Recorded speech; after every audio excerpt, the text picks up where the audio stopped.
जो है सुपरफास्ट बसें जो है वो निकल रही है और इतनी जगह नहीं है कि निकलने के लिए और हादसे हो रहे हैं, तो उस पर डिप्टी कमिश्नर कठुआ कब कार्रवाई उस पे एक रोड सेफ्टी एक्ट के अंदर हमारी एक मीटिंग ऑलरेडी हुई है लास्ट वीक में। उसमें एसएसपी ट्रैफिक और एसएसपी साहब से बात हुई है, तो उसमें एक उनका रूट बनाया गया है। वो मुझे लगता है कि अगले कुछ 1-2 दिनों में ही उसका एक ऑर्डर वहाँ पे कर दिया जाएगा। और एक और जानकारी मैं आपके माध्यम से आज देना चाहता हूँ, जो एक महत्वपूर्ण जानकारी है कि हम लोग एक कार्रवाई ये कर रहे हैं कि एक ऑर्डर होगा कि हेलमेट मैंडेटरी है। सो ये कुछ और ज़िलों ने भी किया है। कठुआ में भी हम लोग एक डेट फिक्स करेंगे, आपको जल्दी पता चल जाएगा। कठुआ में भी हेलमेट को मैंडेटरी करने के लिए इसमें ये प्रोविज़न किया जाएगा कि हर लोग हेलमेट जो चला रहा है वो हेलमेट पहने, उनकी जान की, और अगर कोई एक्सीडेंट होता है अगर, तो उसमें उनकी जान बचती है। तो इसलिए ये ऑर्डर आपको मिल जाएगा आज शाम को, कल सुबह, कि जितने भी हमारे यहाँ पे पेट्रोल पंप हैं वो सिर्फ उसी 2 व्हीलर वाले को पेट्रोल सप्लाई करेंगे जिसने हेलमेट लगाया होगा। सर, ये मुहिम पहले भी चलाई गई थी एसएसपी कठुआ द्वारा, परंतु कुछ ही हफ्तों की बात करें सफल दिखी थी। उसके बाद दोबारा से जो है उस तरह से, क्योंकि पेट्रोल पंप के मालिकों का ऐसा कहना था कि हमें उससे नुकसान हो रहा है क्योंकि लोग कठुआ के हेलमेट का इस्तेमाल नहीं करते। मुझे ऐसा लगता है किसी भी प्राइवेट बिजनेस के या पेट्रोल पंप के नुकसान से ज़्यादा एक ज़िंदगी ज़्यादा कीमती है। तो किसी के नुकसान की भरपाई ज़रूर हो सकती है, किसी का आदमी की अगर मौत हो जाती है, वो घायल हो जाता है, वो उससे ज़्यादा कीमत किसी चीज़ की नहीं होती। इस मुहिम को पूरे जोर शोर से प्रशासन चलाएगा और इसको मेंटेन किया सर, जाएगा। अंत में सिर्फ एक आखिरी सवाल रहेगा, कई जगह जो है विकास कार्य नहीं हुए, आधे अधूरे जो है गलियों के निर्माण कार्य भी जो है वो शुरू हुए थे, आधे अधूरे में छोड़ दिए गए हैं, तो उस चीज़ों को किस तरह से देखा जाएगा अभी आने वाले दिनों में? अभी एक अच्छी बात यह है कि दिसंबर महीना चल रहा है, अगले साल का प्लान बनने वाला है, अप्रैल से काम शुरू होंगे। तो अगले साल का फंड जो यूटिलाइज़ करना है, जो प्लान बनाना है, उसमें जितने आधे अधूरे काम बचे थे सबसे पहले उनको ही ख़त्म करेंगे। सीवरेज प्लान भी यहाँ पर आया था जो शहरवासियों के लिए काफ़ी सुविधा का एक कारण बना था कि सुविधा मिलेगी। सीवरेज प्लान को कितनी जल्दी लागू करवाएंगे डिप्टी कमिश्नर? उसमें एक बार हम लोग पूरा सब लोग साथ बैठ के एक बार उसका देखेंगे कि क्या है, वो मेरे पूरे अभी नॉलेज में नहीं है। पर उस प्लान को, सीवेज, एक कठुआ एक ऐसा शहर है जो सीवेज सिस्टम को, अभी ये ऐसा दौर आ गया कि सीवेज सिस्टम कठुआ में होना चाहिए और उसको जल्द से जल्द लागू कराएंगे। किस तरह की बैठक हुई, क्या क्या विचार विमर्श किया गया? ये आज जो यहाँ पे हमने एक बैठक करी है, उसमें 2-3 मेन मुद्दे थे। तो 2 मुद्दे ऐसे हैं जो पब्लिक को सबसे ज़्यादा कंसर्न करते हैं, जिस पे आज हमने विवाद किया है और कुछ अहम फैसले भी किए हैं। सबसे पहला ये मुद्दा है कि शहर में साफ़ सफाई को लेके जो मुद्दा, तो एक मैं सबको आपके माध्यम से इन्फॉर्म भी करना चाहता हूँ कि एक एजेंसी को अपॉइंट यहाँ पे किया है, जो पूरे कठुआ म्यूनसिपैलिटी का जो भी घर का कचरा रहता है, हाउस होल्ड वेस्ट जिसको हम कहते हैं, उसका कलेक्शन डोर टू डोर, हर घर के दरवाजे से या उसके गली के कोने से, घर से किसी को भी 50 से 60 मीटर ज़्यादा नहीं जाना पड़ेगा, वहाँ पे सुबह म्यूनसिपैलिटी की गाड़ी जाएगी और उनसे कचरा कलेक्ट करेगी। तो आज से मेरी आप सबसे यही गुजारिश है कि आप जिस भी जगह पे जो कूड़े के डंप पुराने चलते आ रहे हैं, जहाँ पे हम कूड़ा कचरा फेंकते हैं, चाहे वो कोई खाली प्लॉट हो, चाहे वो सड़क हो, वहाँ पे फेंकना उसको बंद कर दें, क्योंकि उस पर हम कड़ी कार्रवाई भी करेंगे जो ऐसा करता है। इसको आसान करने के लिए कल से, जो कि 6 तारीख से, वार्ड नंबर 1 से 12 मैं दोबारा बोल रहा हूँ, उसमें कूड़े की जो गाड़ी है वो जाएगी, उसका जिंगल बजेगा, आपको पता चलेगा, वो घर पे आपके दस्तक देंगे, आपने अपना कूड़े का जो भी लिफाफा है उसको उस गाड़ी में डाल देना है। और मेरी आपसे यही गुजारिश है कि आप रात को या सुबह उस लिफाफे को बांध के रखें, ताकि आप सुबह उसको दे सकें। घर के आसपास या किसी खाली प्लॉट में कृपया करके उसको ना फेंकें। ये धीरे धीरे 15 तारीख को हम जो 12 वार्ड से बढ़ाकर इसको सारे 21 वार्ड में कर देंगे। और इसके आगे भी मैं आपको ये बताऊं कि हम लोग ये चाहते हैं कि एक डस्टबिन फ्री हमारा शहर हो, जो बड़े बड़े कूड़े के डंप हैं वो ख़त्म हो। तो 15 तारीख का ये टारगेट है कि सारे 21 वार्ड में ये गाड़ी जाकर, ये काम हमारे 21 के 21 वार्ड में शुरू हो जाएगा।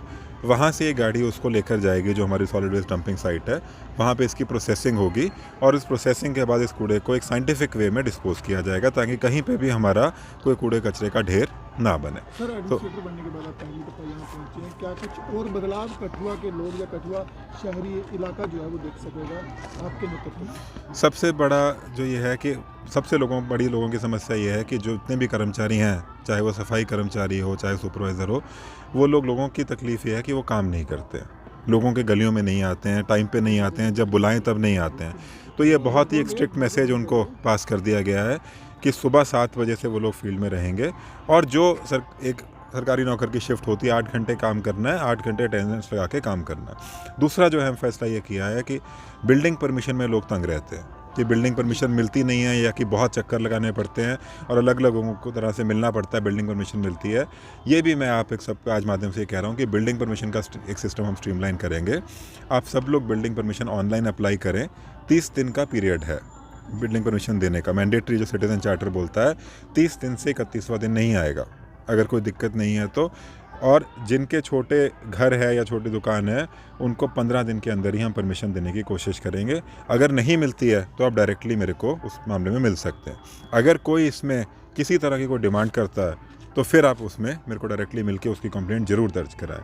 आज से बिल्डिंग परमिशन का जो सिस्टम है वो बिल्कुल स्ट्रीमलाइंड होगा, स्मूथ होगा और किसी को उसमें किसी तरह के किसी को भी मिलने की या किसी भी तरह का कुछ भी सिफारिश करने की ज़रूरत नहीं पड़ेगी। सर, रेडी फड़ी वालों की बात करें, आपने जो है अतिक्रमण हटाया था तो मुखर्जी चौक में रेडी फड़ी जो लगाते थे उन्हें वहाँ से हटाया गया था और आपने बोला था कि जो ओल्ड सब्जी मंडी है वहाँ पर लगाया जाए।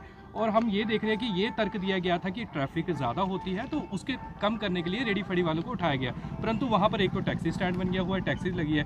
दूसरा, ओल्ड सब्जी मंडी की बात करें तो वहाँ पर जो है रेडी फड़ी वाले नहीं पहुँचे हैं वहाँ पर। तो ये रेडी फड़ी वाले अभी एक हम इंटेंसिव ड्राइव वहाँ पे करेंगे। मुखर्जी चौक पे रेडी फड़ी वाले हटने से एक मुखर्जी चौक की सुंदरता ज़रूर बढ़ी है। जो एक तरह से मुखर्जी चौक में दिखता नहीं था कि क्या है, आज की डेट में अगर आप वहाँ जाके देखें तो आर पार जो हमारा पीछे पार्किंग का एरिया है एटलीस्ट उसकी नींव दिखने लगी है ताकि वहाँ पे काम शुरू हो सके। और बाकी भी आपने ये अच्छा मुद्दा उठाया है, बाकी भी जितने रेडी फड़ी वाले हैं उनसे भी एक लास्ट वार्निंग की तरह इसको समझें। ऑलमोस्ट पिछले 3 से 4 महीने में बार बार उनको बोला गया हटाने के लिए। अब कल से इसमें हम कोई भी गुंजाइश नहीं छोड़ेंगे। अगर कोई उठाता है तो आज तक हमने किसी के उठा के कभी उसको कोई फ़ाइन पेनल्टी नहीं लगाई है, ना ही किसी के सामान को ख़राब किया है। बट अब हमारे हाथ बंधे हैं और वो मजबूर कर रहे हैं। तो कल से यही है कि जिसने रास्ते में जिसने तरपाल लगा रखी है और रेडी फड़ी लगा रहे हैं वो सारे सब्जी मंडी में शिफ्ट करें। वहाँ पे अलॉटमेंट कर रहे हैं, वहाँ पे अलॉटमेंट करने में उनका ही फ़ायदा है। अलॉटमेंट में जगह एक तो उनको बैठने की जगह मिलती है, एक काम करने का एक अच्छी लोकेशन में साफ़ स्वच्छ तरीके में काम करते हैं, कूड़े कचरे की सफाई होती है। जितनी भारत सरकार की स्कीम है जिसके रेडी फड़ी वालों को अलग अलग तरह के लोन मिलते हैं, बहुत तरह की और स्कीम्स हैं उनके वेलफेयर के लिए, वो सारी स्कीम उनको मुहैया कराई जाएंगी। और सब्जी मंडी के अलावा कहीं पे और रेडी फड़ी नहीं लगेगी तो उनका बिज़नेस भी वहाँ पे अच्छा चलेगा। तो इसको हम कल से, मेरे को ख़त्म करना, इसीलिए हम कल से उसको जो है बिल्कुल वहीं पे लगाएंगे। और जो भाई बहन उसका सपोर्ट कर रहे हैं उनकी पूरी सपोर्ट हम भी करेंगे। जो भी सरकारी स्कीमें हैं और अलग तरह से भी उनकी पूरी सपोर्ट की जाएगी। सर, बिल्डिंग मटेरियल की बात करें, सड़कों पर जो है बिल्डिंग मटेरियल बिखरा पड़ा होता है। नगर परिषद के सीईओ भी यहाँ पर है, इन्हें भी स्पष्ट रूप से पता है, उन पर कार्रवाई नहीं होती। क्योंकि पिछले दिनों भी अगर शर्मा अल्ट्रासाउंड के पास एक युवक की जो है मृत्यु हुई है और वहाँ पर भी जो है काफ़ी बिल्डिंग मटेरियल जो है वो पड़ा रहता है। ये बिल्डिंग मटेरियल वाली बात आपकी बिल्कुल जायज़ है, इसको इस पे हम लोग करेंगे। एक और बात मैं कहनी जो पिछले मामले में वो ऐड करना चाहता हूँ कि बहुत लोग ऐसा बोलते हैं कि सिर्फ रेडी फड़ी वालों पे ही कार्रवाई हो रही है, दुकान के बाहर भी बहुत लगा है। तो मैं ये दुकानदार भी जितने भाई बहन हैं यहाँ पे मार्केट में उनको भी ये संदेश देता हूँ कि आपके भी जो बाहर सामान पड़ा है उसको कृपा करके दुकान के अंदर रखें, फुटपाथ और आम रास्ते को वहाँ से खाली कर दें ताकि हमें उन पे कार्रवाई ना करनी पड़े।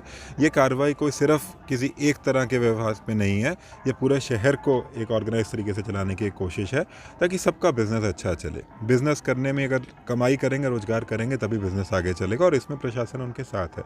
बट एक तरीके से हम इसको आगे करेंगे। सर, इलीगल तरीके से कई इमारतें बनी हैं शहर में, कई इलीगल तरीके से इमारतें बनी हैं, कईयों के नक्शे पास नहीं है, तो उन पर किस तरह से कार्रवाई की जाए? अगर ऐसा कोई केस सामने आता है तो ज़रूर उसको जो भी लाजमी कार्रवाई है वो करेंगे।